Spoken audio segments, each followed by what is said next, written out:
Naunang nagbigay ng order ang Quezon City RTC Branch 106 na ilipat si Pastor Apollo Kibuloy at isang kasama nito sa Quezon City Jail at ang tatlong babaeng kasamahan naman nila sa Women's Detention Facility sa Camp Karingal. Pero dahil non-bailable ang kaso ni Kibuloy sa Pasig ay pumayag ang korte roon na manatili sila sa Camp Crame.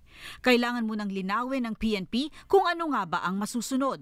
Kaya sa ngayon sa custodial center pa rin nandoon si Kibuloy. Meron din pong inilabas na order po ang RTC Pasig directing the PNP to retain the custody po nito pong mga nasabing individual dahil yung kaso po nila sa Pasig po ay non-bailable po. So we don't want to run the risk na ilipat po sila doon po sa QC po tapos mag-bail po sila at wala na pong control po doon yung PNP. We just have to really harmonize po itong mga court orders po na ito. Marso pa nagsimulang hanapin ng otoridad si Kibuloy para arestuhin. Nang matuntun siya ng mga pulis sa KOJC compound, inabot pa rin ng 2 linggo bago siya tuluyang mahuli.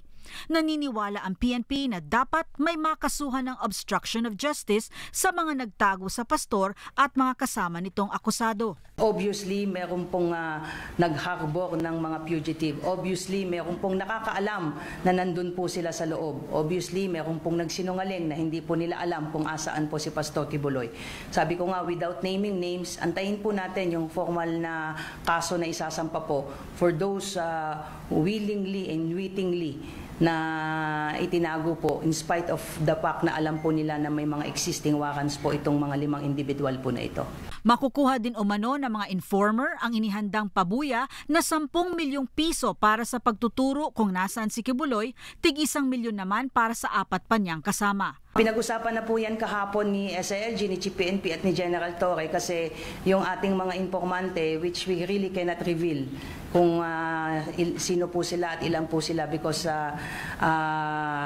manganganib po yung kanilang buhay. So pag-uusapan pa po yan kung sino-sino po yung entitled po sa reward.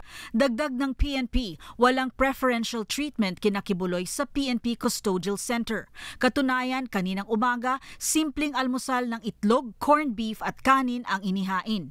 Handa rin ang PNP sakaling sumama ang kanilang pakiramdam matapos tumaas ang presyon ng 3 sa kanila. Para sa agenda, Pierre Pastor, BNC.